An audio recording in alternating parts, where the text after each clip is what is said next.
Welcome to Between the Covers. Thank you. The show for readers and writers and lovers of books. My name is Stephanie. I'm an author and publisher at Red Penguin Books. We're a book company specializing in authors of all genres. So if you have a book in your head, or maybe 100 pieces of paper shoved into a drawer somewhere, just visit us at redpenguinbooks.com and unleash your inner author. I am so thrilled to be joined by three authors who managed to unleash. They unleashed in stacks of books, so it's not even just one book. So please welcome guests Janet Rudolph, Nicholas Chatara, and Elaine Donato. Thanks for joining us, and thanks for unleashing. Janet, how many books do we have here? Three. 3 books? Is then more in the works? Absolutely. Absolutely. I love that.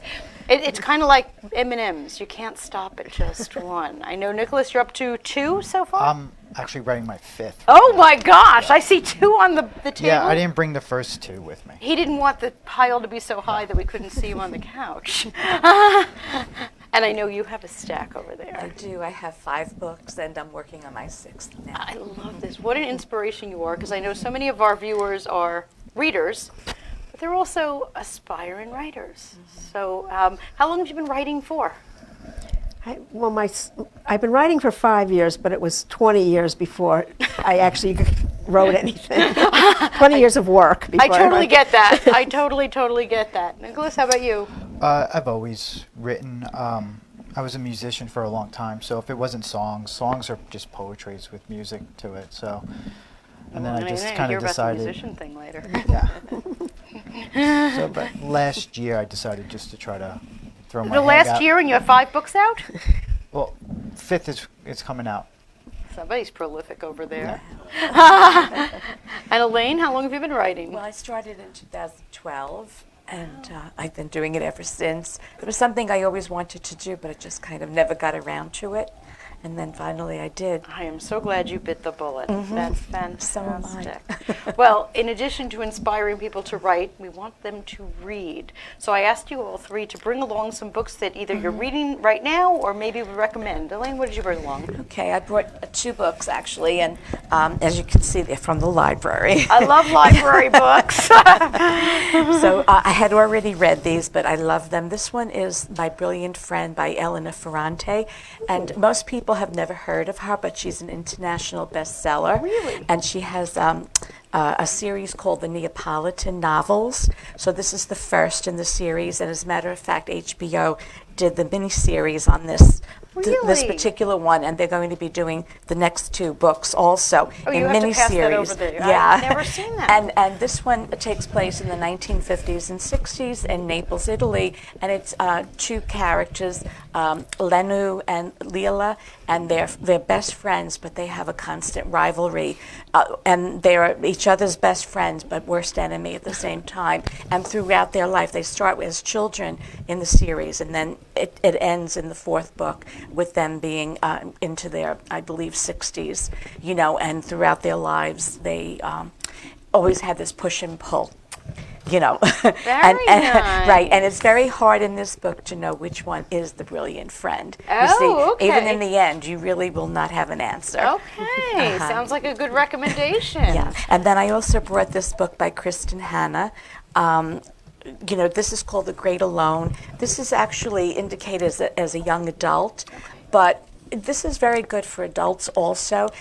This young family moves from a city into Alaska, into the wilderness, and they really don't know anything about living there, and they have neighbors helping them to survive. The father is a Vietnam vet, and he suffers from PTSD, and he's very violent and incoherent, and at times he doesn't make sense, and his wife does anything just to placate him. And this young girl is 13 years old. She's stuck in the middle of this. And it talks about all the responsibility that's put on her because of her parents arguing and because of the way they relate to each other and to her. And so it's, I think, a very good book for all ages. Absolutely. Because you get to see the characters, as children, as the child, and also the impact that the adults have on the child without realizing it. Was that made into a movie? I don't know about that. I'm not sure. It sounds so familiar that I wouldn't be surprised if it was. It sounds like a screenplay. So. Well, she also wrote The Nightingale, so Okay. and a number of other books. So maybe those were, Yeah, you know, no, that's they a- may be in the a works. great read. Yeah, Well, young adult it's books terrific. are for adults too. They can be, yes, and this is one that can be. I mean, not for nothing. The Harry Potter books, you know, 90% of the people who read them were over 30. So, Yes, that's right. absolutely. Thank Yeah, you. you're Nicholas, what did you welcome. bring along? I brought the Book of Joy by the Dalai Lama, Desmond Tutu, and it's written by Douglas Abrams. I So- have never read that yet. It's mind-blowing for me. It's two powerful spiritual men's thoughts and how you could achieve joy. And it's really interesting is that the author is Jewish, so then he puts his aspect, Oh, and it's like interesting. 3 different cultures or religions that are talking about how they relate to the end goal of joy, but how they get there is completely different. I love that. Okay, that's going on my Christmas list. So anyone who's watching this, that's definitely going on my Christmas list. Thank you. Janet, what'd you bring? I told you already I want to grab that one. I brought Women Who Run with the Wolves. I had trouble. You said bring one of your favorite books, and Monday I had one favorite book. I Tuesday I had understand. another favorite book. I understand. But this book, I brought this book because it stood the test of time. I could tell from the tab. Yes, it's been well worn, as you can tell. What she does, she's a story collector, and she collects stories of cultures from all over the world. And she has a very storied past herself with from a lot of different cultures. So she talks about how she calls it the Rio Bajo Rio, the river under the river. And this river that flows, we're all connected to it. Our souls speak to it. It brings us knowledge, it brings us comfort, it brings us nurturing. And she tells fairy tales that she's collected, again, from all over the world. Wow. And how it touches our hearts and our souls. Fantastic. She And does look a at beautiful that. job. And She- it fits into a stocking, so that's a good one. Absolutely. If you have some books that you have already read and loved and passed around your family and you're not quite sure where they should go next, they should go to the Book Fairies. Visit thebookfairies.org for information on dropping them off, or you can drop off your books here any Wednesday night. I know Janet brought along some books and such, so if you drop off your books, you get a free glass of wine. What could be better than that? My trunk is filled. The Book Fairies collect over 50,000 books every single month to distribute both to schools, prisons, other places where people are not able to get books, and books are also shipped overseas to over 50 libraries in Africa. So please support thebookfairies.org. And we're going to take a short commercial break and be back with our first author. Thanks. All right, so who gets the free wine? I white, red, and Writing a book is the adventure of a lifetime. Red Penguin Books take pride in giving our authors a publishing experience that is stress-free and celebratory all the way. Some of our authors first approach us with no more than an idea for a book that's ready to sprout. Others submit completed manuscripts. Whether you're at either end or anywhere in between, our goal is to get you published. At Red Penguin Books, we offer options and opportunities that are unique in the world of publishing, and all of them are designed to keep you, the author we so deeply respect, in the driver's seat, unlike other publishing houses. So, if you want to write a book and are looking for a publisher, we've got you covered. Red Penguin Books deal in publishing services, book development, and ghostwriting for digital, print, and audiobook. Call us at 516-448-4993 or visit our website www.redpenguinbooks.com.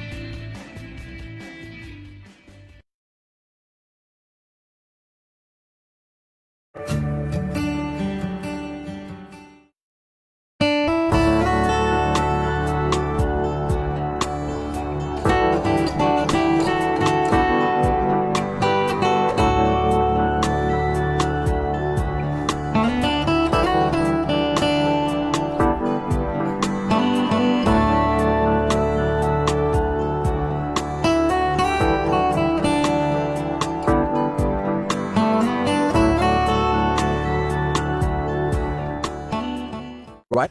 welcome back to Between the Covers. Our first author is, well, she seems to be not just an author, she's a shaman as well, and has written One Gods, When Moses Was a Shaman, When Eve Was a Goddess. I definitely want to grab When Eve Was a Goddess, and more to come. Welcome, Janet Rudolph. Thanks for joining us. Thank you. I love this, and I saw it when I was reading your book reviews and such. Shamanic view was used. There was a word that I've never tossed around. Can you tell me a little bit about what being a shaman and the shamanic view is? It's basically an earth-based system. It's an understanding. I also use the word pagan, which got a bad rap. But pagan just means people of the earth. We pay attention to the seasons, the stars, the cycles of life. Like seasons and stars. Absolutely. and the basic lessons of shamanism are life, death, and rebirth. Okay, I love that. I love that. I also read in your bio as I was going along that you have traveled extensively researching these, and to one place that I've also been. Okay.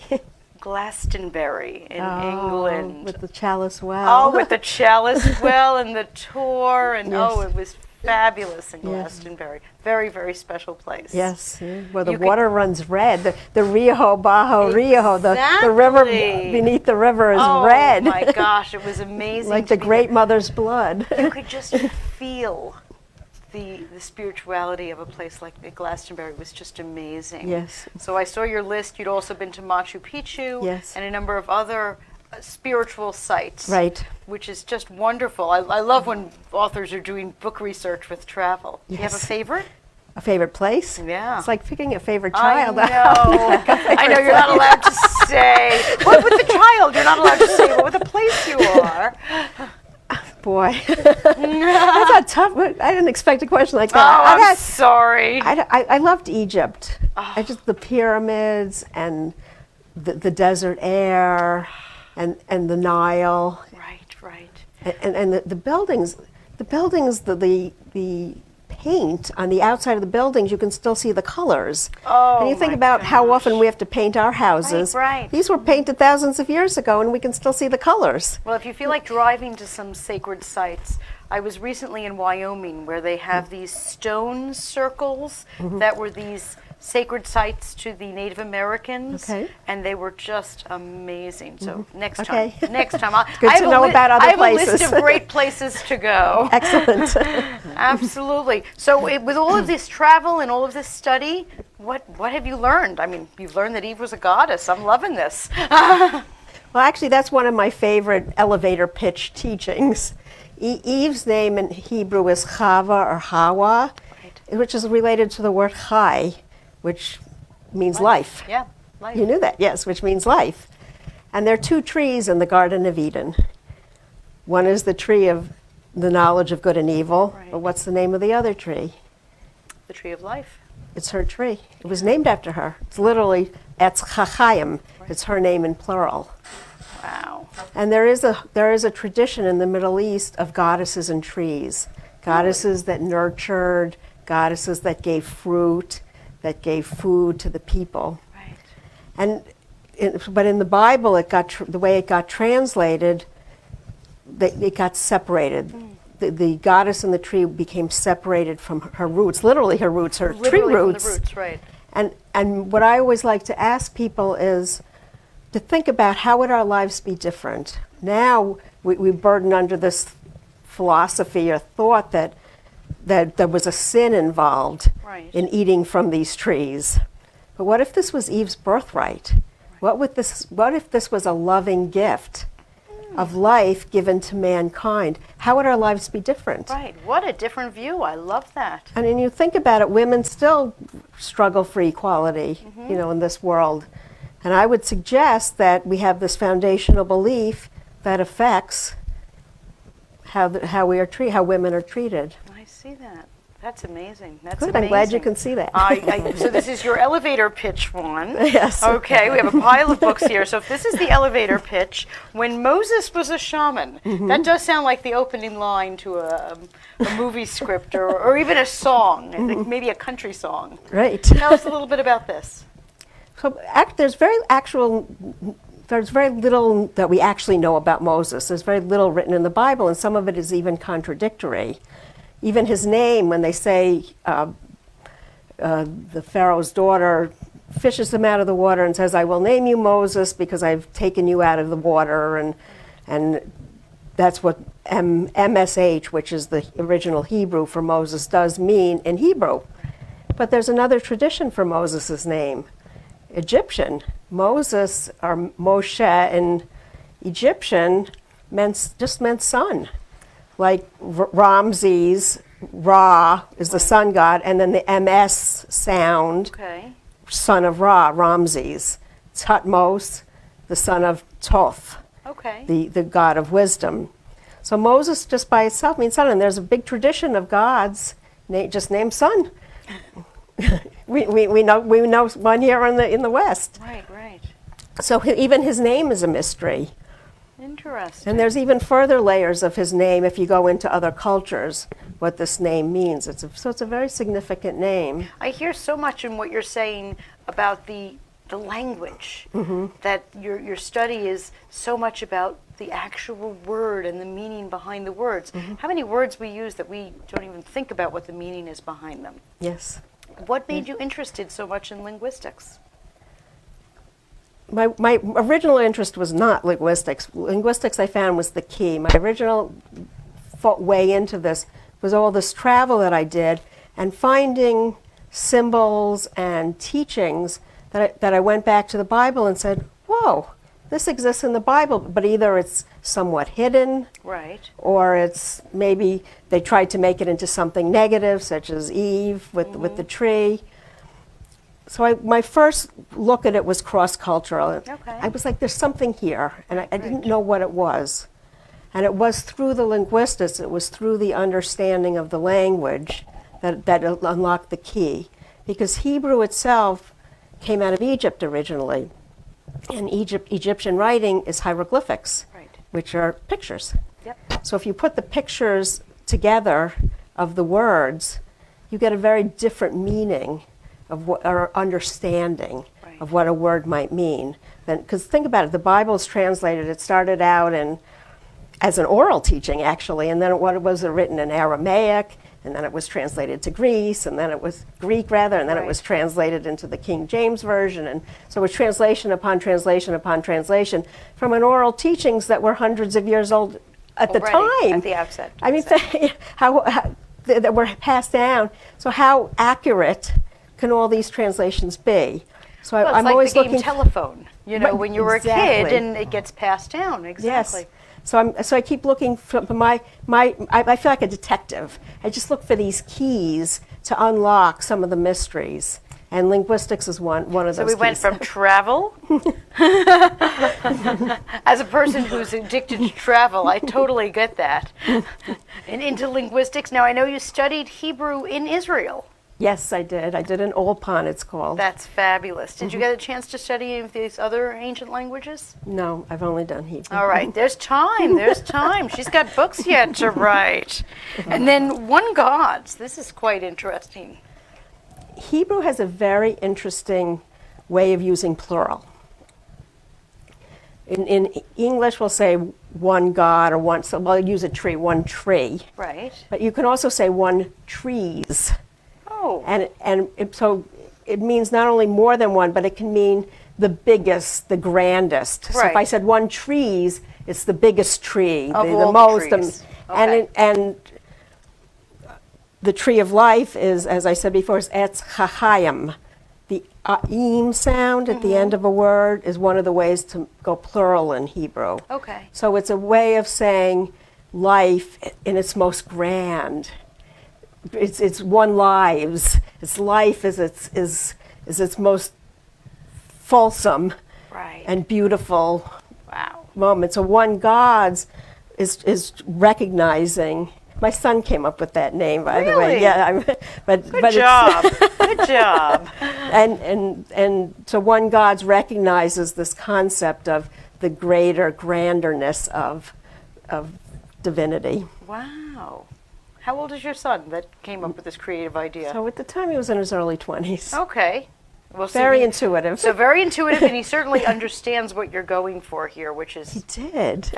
Wonderful. Yes. Most of our kids don't listen to us, so Right. this is amazing. Yes. Absolutely. Well, you said there were other books on the horizon, perhaps. Yes. Anything in the works, or are we still in the thinking stages? I have one. I have a concept which I'm working on. I call it the serpent and the seed, and I do have it at chapters in my book. The serpent got a bad rap also. Oh, yes. Eve, the serpent, they're all... Because the serpents are the protectors of seeds, and seeds are the basis of life. And if all the sacred trees, all the world trees, they always have a serpent at the base and a bird in the tree, in the leaves. For example, Yggdrasil, which is the Norse tree of life. Right. There's a serpent, I think it's Nidhagar. Okay. I'm not sure the pronunciation, at the base. And the tree in the Sumerian with Gilgamesh, there's a tree that Gilgamesh has to come and the tree, there's a serpent at the tree of life as well. Right, right. And my theory is that they're at the bottom of the tree of life because they had protected the seeds. Oh, okay. So they're the good guys. Right. and think about how seeds are spread. They're all, they can be like burrs on your clothing that they Right, spread right. seeds by wind, by water. But one of the ways that also is birds or other animals eat seeds, travel someplace, pass the seed along with a pile of fertilizer. Right, right. So think about the serpent gave the seeds to Adam and Eve to leave the garden with Right. to create life. To create. Okay, I'm going to have to rethink all of Genesis here, Good. won't Yes. I? Okay. And my work is done. All right. Well, I'm also going to get an autograph, so when she's got a pile of books this high, she'll remember me. We're going to take a short break, and we're going to be right back.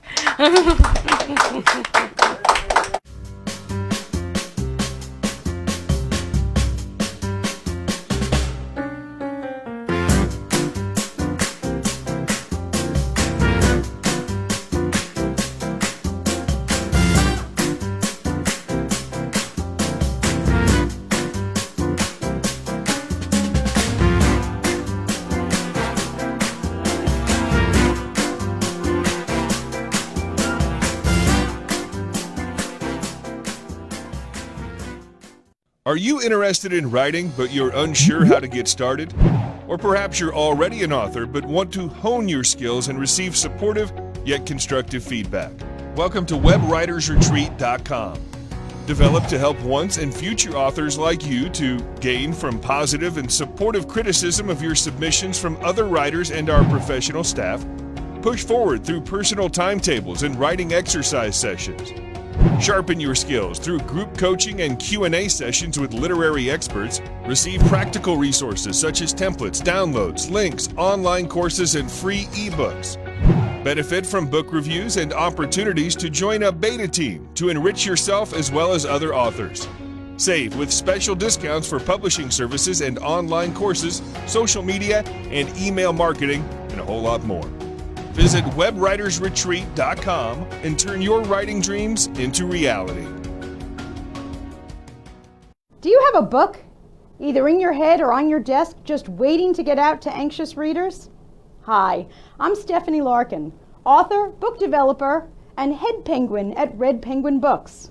We're a publishing company specializing in books of all genres and publishing in all formats, including digital, audible, and print books. From business books to romance, memoirs to mysteries, our authors have complete control over their books from start to print. We'll help get your book to booksellers all around.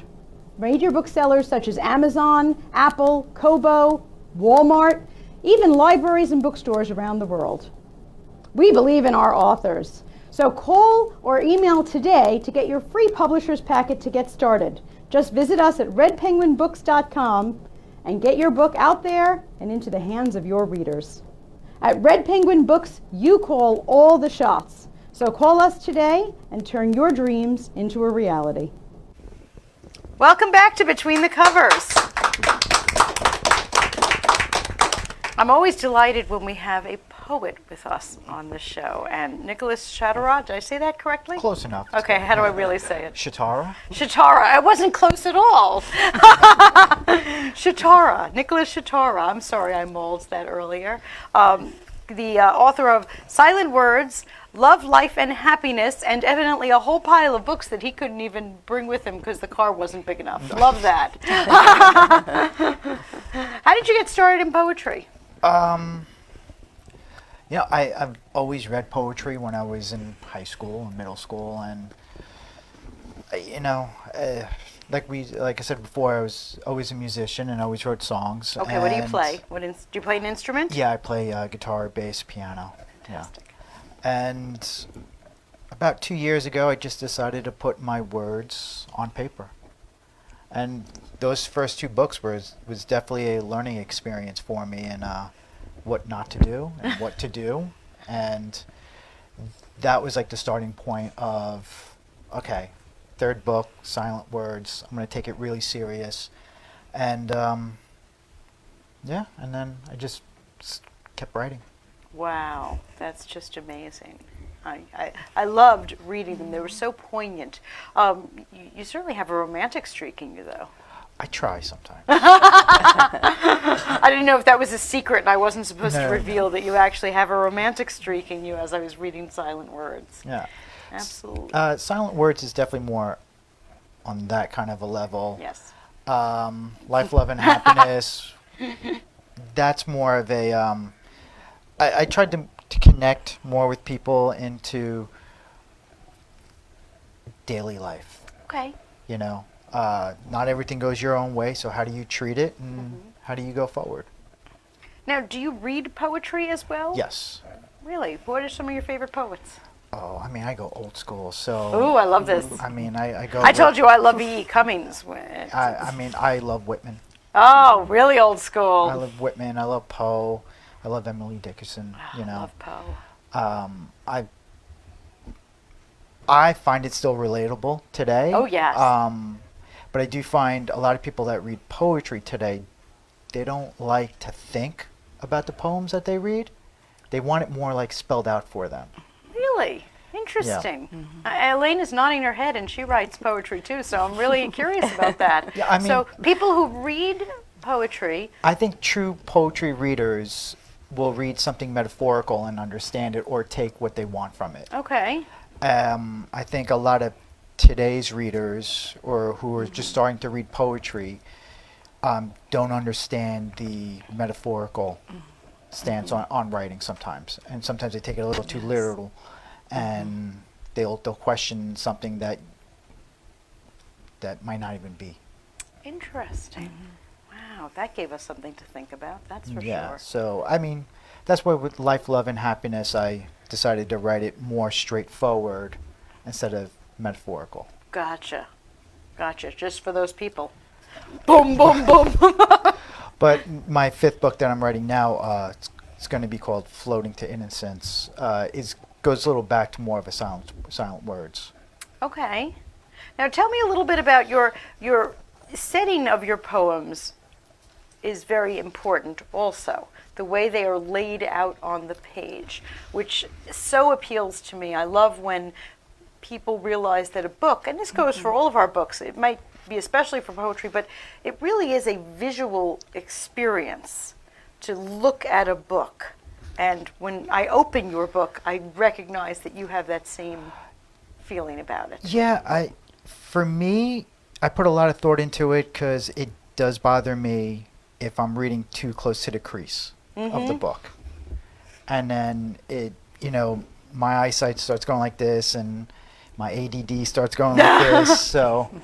No, it's important, and it's all part of the experience. You know, we might have digital books nowadays, but every single person I have asked, even down to my kids who are young, they would much prefer to read a book in their hand than off of a digital screen. Yes. Every single if I ask a classroom full of 5th graders, they want a book. They don't always get it. I mean, the fact is, it's much more convenient nowadays to have digital books, but it is a tangible physical experience to have this. I mean, and even when you look at both of those books, Silent Words, from, the heading, space, space, space, title, space, space, space, yes. and then then the poetry. Cool.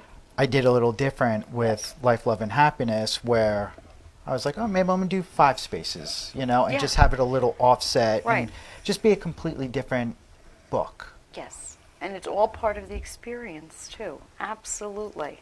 Well, for me, it's always like if you buy that album and then you buy the second album and it sounds exactly like the first, it's like, it's part two. Right, right. But you wanted a complete break. Yes. Well, you could have broken much more than going from black to yellow. Yeah. You know, unless you went from black to white, but the yellow is actually even more of a break than... Yeah. Actually, my first two books were white and black. Are they really? So Yeah. this is really a break for you. That's a complete break. This is like, wow, the sun Yeah. has come out on Nicholas over there. Now, where do you write poetry? I have a little like office in my house, and I type it up on my typewriter. So I just A typewriter? typewriter. Like a typewriter. That's a blast from the past. Where do you even buy ribbon for that anymore? There's a great little place in No. Belmore that I wish I could remember the name of it, but they have ribbon for typewriters. Do you hear this? Shout out for the typewriter. You brought library books, you type on a typewriter. I'm loving all of it. Yeah. Well, I just for me, I'm always afraid that if I put it on It's gonna Word, disappear. it's going to disappear and it's gone. Even so, I put it in Google Docs too to make sure it's always there. Yeah. I just like the feel of just sitting and typing. Look at that. He's a traditionalist. He's young, but he's retro. Without the whiskey and the cigars while I'm writing. No.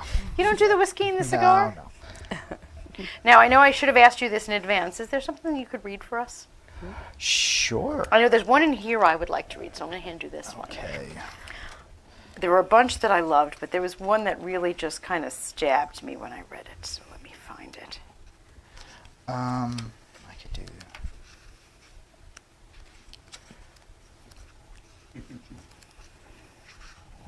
Here we go. Oh, well, there's a travel one. That's right up your alley over there. We're going to start a travel book club soon. Do you want me to go? You go first. Okay, so this one's called The Sun and the Moon. It's short. On days when the sun and the moon kiss the morning sky, I know how special their love affair is, always passing each other good morning and good night. The one I want to read is called Tell Them. And it's a very short poem, but it's written in a stack, which makes you pause over every single word. It builds in the spaces. Tell them. How will they ever know if you don't tell them? I love that. It was just, stabbed me. Thank you. It did. And as I said, our viewers can't tell. I don't know if I read it stack-like enough, but I so appreciate the visual. Now, you're a songwriter also. Yep. Now, I'm guessing your songs have more words. They almost have to. Yes. So this is are your first two books more song-like than... No, I'm going to be completely honest. My first two books are more like Dear Diary. Really? Yes. Ooh, no wonder you didn't bring them. So, that was another thing I noticed too, is that I love reading prose. And I just, again, today with readers, and I always try to put everything on Instagram and social media, and if I'm not Yes. sure about something, I like to get feedback or see how many likes. Yes. And I know that some of the longer ones that I will put on, people just don't have the energy to read something Well, we are long. so segmented now with Yeah. our attention. I feel like in today's world, if it's not instant, it's Right. And I'm so doesn't glad you resonate. mentioned that, because when I was preparing, as we're sitting here, there's a slide going up with your name and a picture of the book and your website, so that all of our viewers can find your website. Elaine and Janet had websites. You have an Instagram. Yes. And that's where poetry has made us a huge resurgence on Instagram. Yeah, the instant poets. Yeah. And again, going with the visual too. Instagram is the most visual of all of our social media. So the fact that poetry is not on Twitter, poetry is on Instagram. Yeah. Because we like to see it. It's not just to hear it, it's to see it. So I thought of that when I saw your You know- Instagram feed. You can see it on Instagram. You could see the way you write it. Yeah. Yes. Yes, he puts it up and it looks the way he's laid them out on the page, which is, like I said, such an integral part of the poem. It's not just the words. The one that I read, you know, it's 10 words, but because of the way it's laid out, it makes you pause and roll over and reflect. And by the time I get to the last word, I'm picking up the phone to call somebody, by the way, and tell them that I love them. Because You know, so with the first 2 books, and I started advertising it on Instagram, I was putting artwork with it. okay. And then when people were buying the books, people were asking me, where's the artwork? Oh, interesting. Yeah.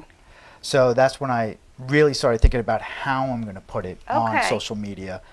So now the way I do it is I'll do like a blank, just a basic white, and how it's laid How out it in is the laid book, out, okay. or I'll use a black and white photo, Okay. and I'll do the type inside the black and white photo. Right. And then once in a while, I will throw in something right off my typewriter. Typewriter. Because I like a book, I want people to look at the social media with continuity. And I don't want it to be all over the place. Right. Right. Is your Instagram feed open so we can all get over there and follow you and get Yes, these it's, updates? Okay, tell us. Poems by Nick. So if you buy my book, you'll find it right there. Poems by Nick, hashtag. Poems by Nick. And I take the K off my name Nick, so it's N-I-C. And I see, okay. Yeah. Well, you know, you definitely want to be following Nick on Instagram because there's just so much bad news out there. Let's get on those poems. And You know what? If you could just read something and feel a little better for the day, Right. that's something you could relate to, it changes. it you know? does. No, you're absolutely right. It can change your entire outlook I for mean, the especially day. social media. Everything is so negative today. Right. Today I was looking at like hurt puppies. I was like, oh no, I don't want to look at Facebook right now. So let's look at poems by Nick so we don't have to look at hurt puppies. So what's next on the agenda for you? What are you working on now? Writing Floating to Innocence Okay. right now. And when is that going to be released? Next year. Okay. Yeah. Silent Words came out in April. Life, Love, and Happiness came out in October. Oh, wow. You've been busy. Yeah, and you know, my girlfriend did tell me to slow it down, let it, you know, sink in, and really push it before you just keep popping out your next book. So I'm taking her advice and gonna let this one write out maybe March, April. Okay. Well, we do have some books here available for the holiday shopping season. So head over to Poems by Nick on Instagram and you can get some books. We have lots of books for the holiday Yeah, season. and I'm actually in a really cool bookstore at the Book Review in Huntington. Oh, very nice. I love that. That's like a bookstore. You walk in and it's like, this is a bookstore. It smells like a bookstore. It looks like a bookstore. I love it. Wow, bookstores too. Yeah, we're talking about all the things. Bookstores, typewriters. It's like a little walk down memory lane. So as much as I said to Elaine, thank you for the shout out to the libraries, thank you for a shout out to a bookstore. If we don't support our bookstores, we're not going to have bookstores. No. So thank you so much. We'll be right back with Elaine. Thanks.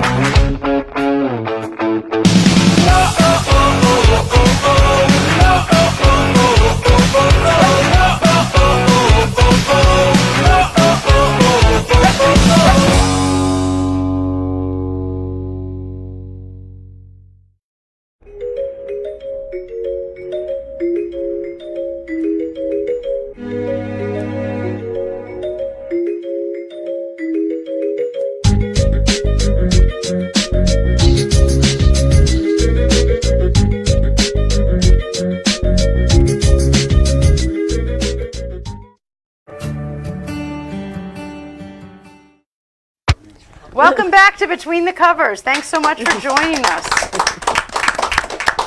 Our next author, Elaine Donadio, has quite an eclectic mix over here.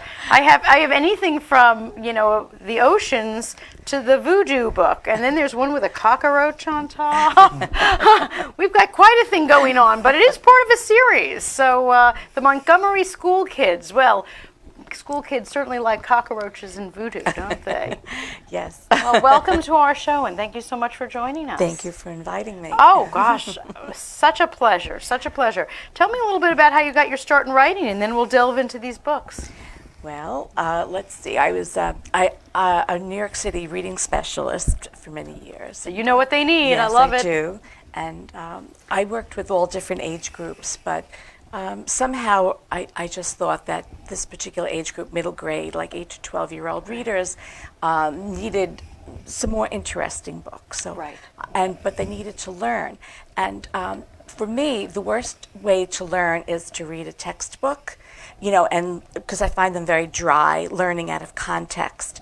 So I put a lot of science and social studies facts into my books so that kids could learn while they're learning, having fun. Exactly. So I said they're experiencing life through the characters' eyes. They go on a journey, on a vacation. Right. And all these places I've been to, Yes, I visited myself. I read this, and Yes. I didn't even notice how much I was learning because the book was so fabulous. Thank you.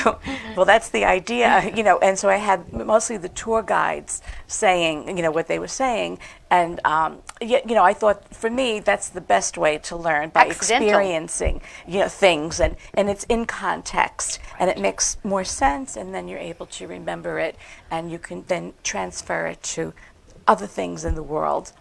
And then, so anyway, I just started to write, and I said there was one sentence that I had that came to my mind. It was like, everything was fine until it wasn't. And I took that sentence and I just kept writing. And do you know that I never kept that sentence in the book? Really? I took it right out. Yes. So funny. But that's what got me started. And then when I wrote my first book, which was The Science Project, then I needed to tell another story. Right, exactly. In this story, they're all New York City characters. They live in Queens, and we have Nestor, my main character, is a teaser, and he bothers everybody because he's a little insecure, and he has a very handsome, popular friend, and he wants some attention on him, so he doesn't know how to do it but to tease everyone. So everybody gets disgusted, and they have a kind of a plan. One boy in particular, Kwan Min Park, gets him back. And if you see the roach and the toad on the cover, maybe you could figure out what happened during the science project presentation in the classroom. In the end, they became friends, and Nestor learned his lesson. So then it just seemed like they needed another adventure. So then I put Nestor. Adventure number 2. Right. Then the girls in the neighborhood, it's all a group of, they all live in the same neighborhood and go to the same school. And the 2 girls then went down to South Florida. They had won a poetry writing contest, so they went with the mother of one of the girls and their science teacher, and they learned about marine life in South Florida. And in the end, they took part in a pilot whale saving, like rescue mission on the Gulf Coast of Florida. And then they overcame fears. One girl for fear of flying. And also, she's the child of an alcoholic mother who was neglectful. They got the grandmother in. Grandmother sent her daughter to rehab, and everything was fine. And then one girl, my main character, Holly, in this book, lost her father in Afghanistan. He was in the Marines, so she was missing him always. And she was also afraid of public speaking. She overcame that fear. And Jasmine, her best friend, overcame her fear of flying and also of swimming. Oh, boy. So they all had a lot of changes. So then we went back to the boys, and we went to New Orleans. So Nestor and Phil went down to New Orleans, and Phil's is the main character in this one. He had to act as we call the icebreaker for his estranged family. His family was estranged then from their New Orleans side. And he goes in, there's something very wrong. He hasn't seen them in many, many years, but they're trying to make them leave, and something is wrong, and they realize something is not right, and he's investigating, and he finds out that somebody is impersonating his family, and instead of calling the police, he wanted to be the hero, and he wants to investigate the mystery and solve the problem himself. So they almost got killed, which they think is very cool, and they can't wait to get back to school so they could tell everybody, but they did not, obviously, and of course they were punished by their parents for doing that. you know, and so he learned his lesson.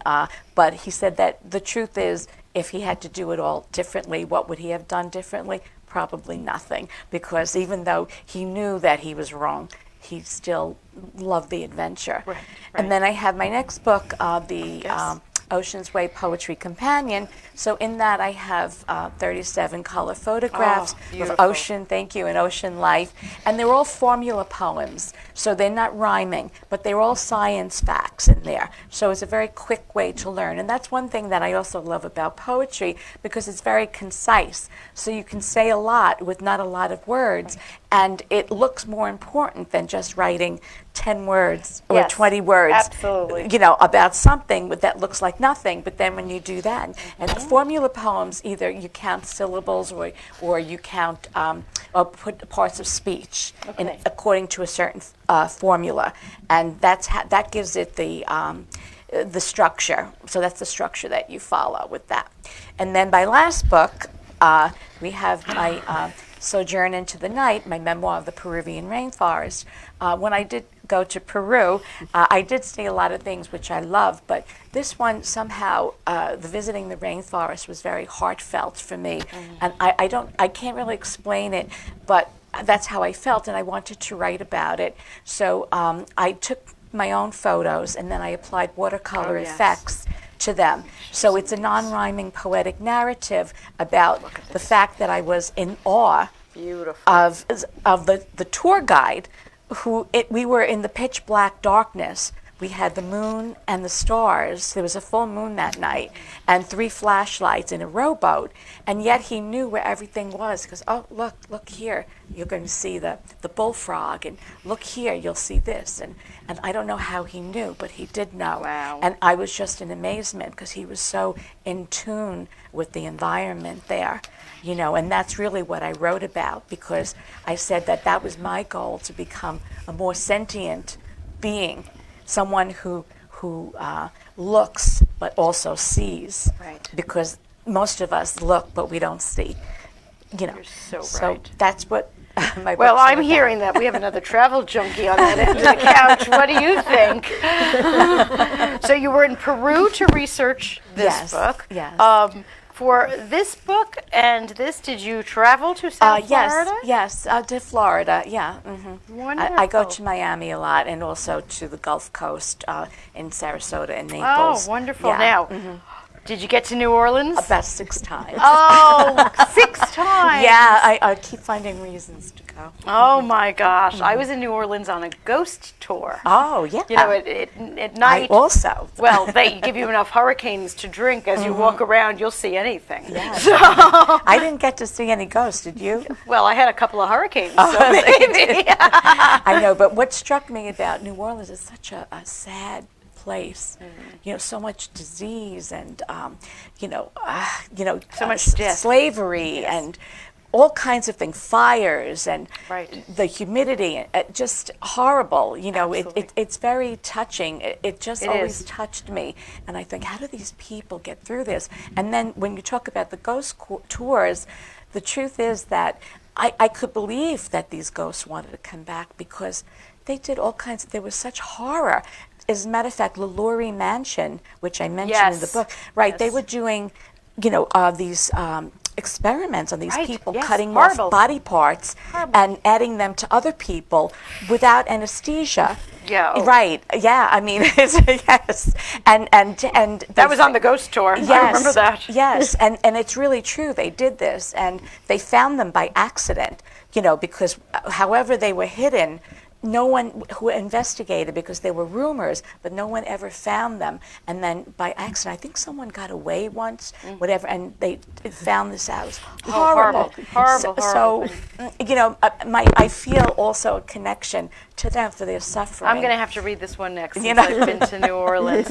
These are for middle grade. What grades are those? 8 to 12-year-olds, 8 but I to would say 12. maybe more 10 to 12. Okay. Yeah, Okay. but my Sojourn into the Night, the Peruvian rainforest, probably is 12 to adult, because of, I think the imagery there may be a Yes. little bit above, Right, the right. younger children. Just so our viewers know, for holiday shopping, because we're all about Yeah. holiday shopping right off the show here.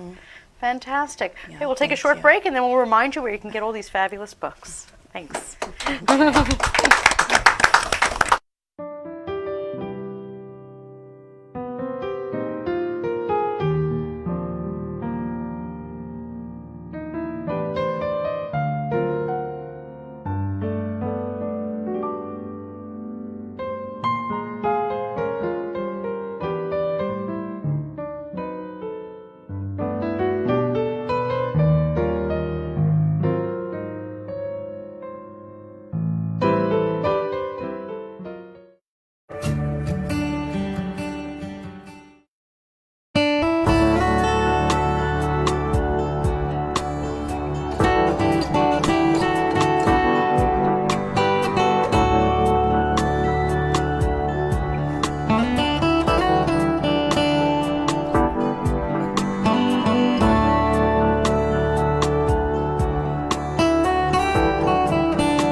Welcome back to Between the Covers. Thanks so much for joining us.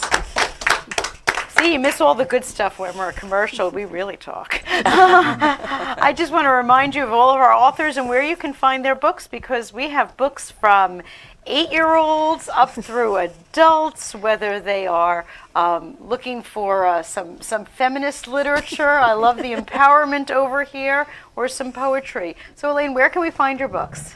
My website is elainedonadio.com. I also do a weekly blog post. I do book reviews. Oh, wonderful. Yeah, so all these books that I've read here, I do a review. Oh, I didn't know every that. week, every Saturday. They're posted. And that's all at elainedonadio.com? Yes, and if you do the pull down on the post, the blog post, you'll find them. Yeah, and you can also sign up for emails for that. And then this Saturday, December 7th, I'm going to be doing a book signing at Starbucks in Bay Terrace Shopping Center in Bayside, fantastic. Queens, from 1 to 4 p.m. with actually 3 other authors, Tracy Auerbach, Lisa Diaz-Meyer. Oh, Lisa Diaz-Meyer has been on the show Yes, with I know us. she has. And also, who did I leave out? Wait, Andrea Roche. Oh, Andrea's been on the show she with has us also, yes. Yes. And unfortunately, Debbie DeLuise, who has who's also been on the show. Right, she was not able to make it on Saturday, so she. Well, you did mention one name who hasn't, so tell her we'll keep a seat warm for her. Okay, Tracy. That would be Tracy. Yes, Tracy has not been on with us, so pass along some information while you're there, would you? Okay. That's this Saturday, you said? 1 to 4, Starbucks, Bay Terrace Shopping Center in Bayside, Queens. Please come by and say hello. Elaine, can you send me that information so Yes. I could push it out to all of our viewers? I will. Thank you. Thank you. Thank you Nicholas, very where can we much. find you? Well, you can contact me directly on my Instagram, Poems by Nick, Amazon, the book review in Huntington, Wonderful. also Walmart. And if you actually go to indiebooks.com and you just type in my name, you'll find all the local stores that carry my book in your area. Love that. Fantastic. Thank you so much. And Janet, where can we find you? My- Besides on my couch. My website is themysticpagan.com. The Mystic Pagan. Or Mystic Pagan. Oh, without the? Right. It can Oh, be okay. mysticpagan.com. And I have a book event on 2 Saturdays, but it's an iSlip. I don't know where it is. Well, you know what? It's a little too far away for me. Well, not for Focus nothing. on it, We yes. get people who are watching the show all over the country. If you would please send me the information so we can pump it out to all of our viewers, Thank you, I would yes, love that. okay. And if you are an author who would like to be joining us on the show, please contact me at betweenthecoverstv.com. You could also watch all of our past episodes there and find out all about our authors. Thank you so much for joining us, and happy reading.